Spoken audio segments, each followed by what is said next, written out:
Goa tourism డమాలంటోంది. బీచ్లన్నీ ఖాళీగా కనిపిస్తున్నాయి. దీనికి స్థానికుల ఓవర్ యాక్షన్, ప్రభుత్వం నిర్లక్ష్యమే కారణమనే విశ్లేషణలు వినిపిస్తున్నాయి.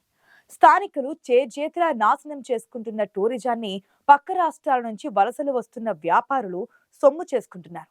ఇప్పుడు మహారాష్ట్ర నుంచి పెద్ద ఎత్తున జనం వలస వస్తున్నారు. ఇక్కడి ఆస్తులు కొనుగోలు చేస్తున్నారు. పెద్ద సంఖ్యలో వ్యాపార సంస్థలు వెలుస్తున్నాయి. అంతా పరాయి రాష్ట్రం వారి అవడం విశేషం. దాంతో గోవాలో కొంకణ్ సంస్కృతి పలచబడుతోంది. అసలు గోవా అనగానే అందమైన బీచ్లు, కలర్ఫుల్ నైట్ లైఫ్ కు పెట్టింది పేరుగా ఉండేది. అక్కడి సరదాగా ఉండే కల్చర్ ఇప్పుడిక గత చరిత్రగానే మారుతోంది. పక్కా టూరిజం ప్లేస్ గా మారిపోయిన గోవాను చూసి పర్యాటకులు ఆశ్చర్యపోతున్నారు. గతంలో టూరిస్టులు హాలిడేస్ వచ్చాయంటే చాలు గోవాకు పోటెత్తేవారు. అది ఇప్పుడు కనిపించడం లేదు. ప్రస్తుతం గోవా బీచ్లు టూరిస్టులు లేక వెలవెలబోతున్నాయి.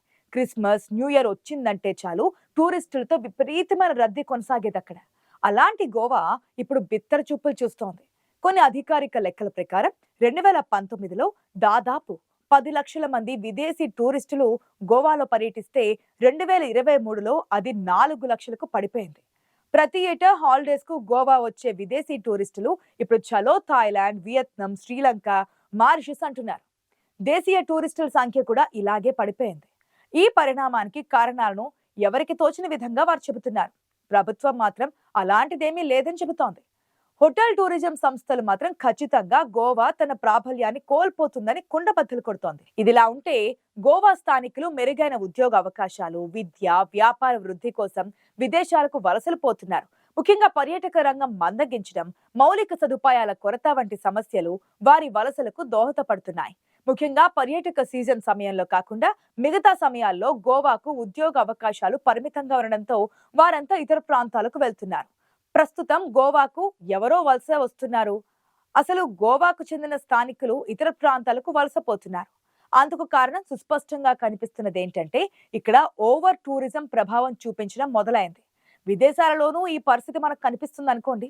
ఈజిప్ట్, రోమ్, సింగపూర్ లాంటి అందమైన నగరాలలోనూ ఓవర్ టూరిజం కారణంగా లోకల్ సంస్కృతి దెబ్బతినడంతో పాటు నిత్యావసరాల ధరలు చుక్కల్లోకి చేరుతున్నాయి. అసలు దేశస్తులకు ప్రైవసీ లేకుండా పోవడంతో పాటు అందమైన పరిసరాలు కాస్త కాలుష్యభరితంగా తయారవుతున్నాయి. నేరాల సంఖ్య పెరుగుతోంది. అదే పరిస్థితి ప్రస్తుతం గోవాలోనూ మొదలైంది. గోవా అంటే దేశ విదేశీ పర్యాటకులకు ఒక స్వర్గధామం.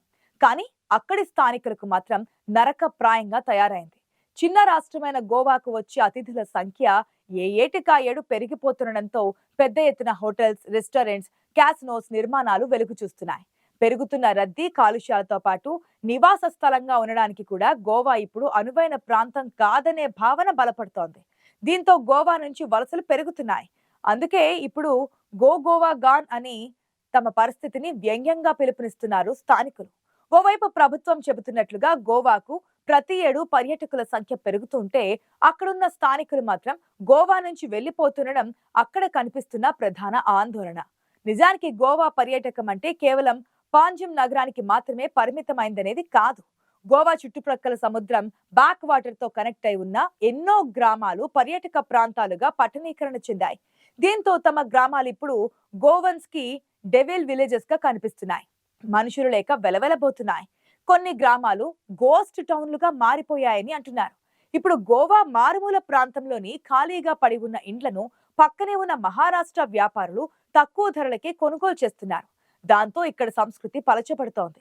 ఇతర రాష్ట్రాల వారి రాకతో అక్కడ గత కాలంలో కనిపించిన అందమైన గోవన్ల జీవితం ఇప్పుడు కనుమరుగైపోతోంది. గోవా రాజధాని పానాజీ నుంచి సుమారు 10 కిలోమీటర్ల దూరంలో గోవా వెల్హా అనే గ్రామం ఉంటుంది.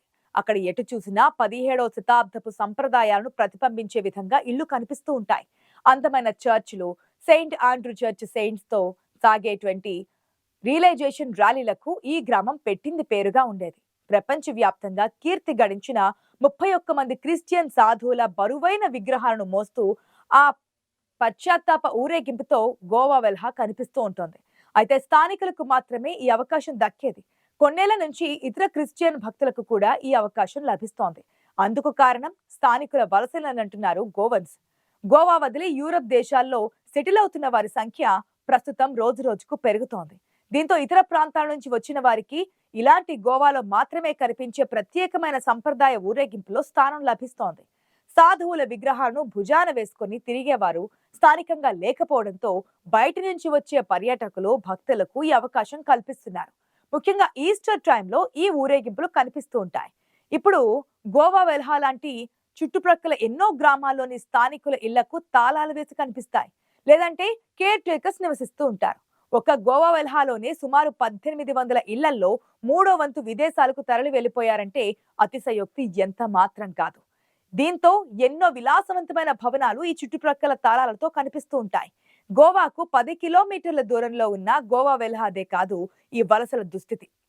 సిరిడావో, బాటిం, అగస్సైమ్స్ వంటి చుట్టుప్రక్కల గ్రామాలన్నింటిలోనూ కనిపిస్తూ ఉంటోంది. ఎక్కడ చూసినా ఖాళీ బంగ్లాలు లేదా శిథిలావస్థకు చేరుకున్న భవనాలు కనిపిస్తాయి. ఇక్కడ వారంతా యూరప్ వెళ్లడం గురించి ఆలోచిస్తున్నారు.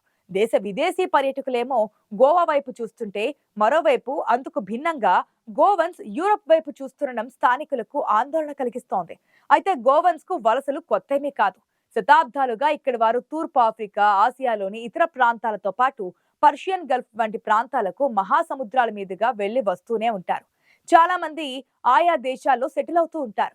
అయితే ఈ మధ్య అనూహ్యంగా మళ్లీ వలసల సంఖ్య పెరిగిపోయింది.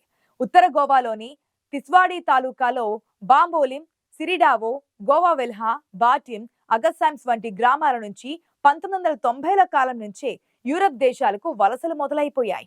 2000 వరకు ఇవి మరింతగా పెరిగిపోయాయి. గత 15 ఏళ్ల కాలంలో మెరుగైన జీవనోపాధి కోసం ఎక్కువ మంది గోవన్స్ పోర్చుగీస్ పాస్పోర్ట్లను ఎంచుకుంటున్నారు. ప్రతి ఏడు వందలాది మంది స్థానికులు తమ భారతీయ పాస్పోర్ట్లను సబ్మిట్ చేస్తూ పోర్చుగీస్ జాతీయులుగా మారిపోతున్నట్లుగా సర్వేలు వెల్లడిస్తున్నాయి. ఇక్కడి ప్రాంతీయ పాస్పోర్ట్ కార్యాలయం నుంచి వచ్చిన డేటా ప్రకారం సగటున రోజుకు 10 నుంచి 15 మంది గోవా వాసులు తమ భారతీయ పాస్పోర్ట్లను అప్పగించడానికి కార్యాలయానికి వస్తుండడం విస్తుగొలుపుతోంది. పోర్చుగీస్ చట్టాల ప్రకారం పోర్చుగీస్ కాలనీలో పుట్టిన వారు అక్కడి నియమాల మేరకు వారి జననాన్ని నమోదు చేయబడితే వారు పోర్చుగల్ పౌరులుగా కొనసాగేందుకు అవకాశం ఉంటుంది. 1961 వరకు పోర్చుగీస్ వారి ఆధీనంలో గోవా కొనసాగింది. అప్పటి వరకు పోర్చుగల్ కాలనీగానే ఉండేది. అలా ఆ కాలనీల్లో నాటి చట్టాల రిజిస్ట్రీ ప్రకారం నమోదైన వారి 3 తరాల వారి వరకు కూడా పోర్చుగీస్ పాస్పోర్ట్లకు అర్హత కలిగి ఉంటారు. ఇదే నేటి యువతరమంతా విదేశాలకు తరలి వెళ్లిపోవడానికి అనుకూలతలకు ప్రధాన కారణంగా మారింది.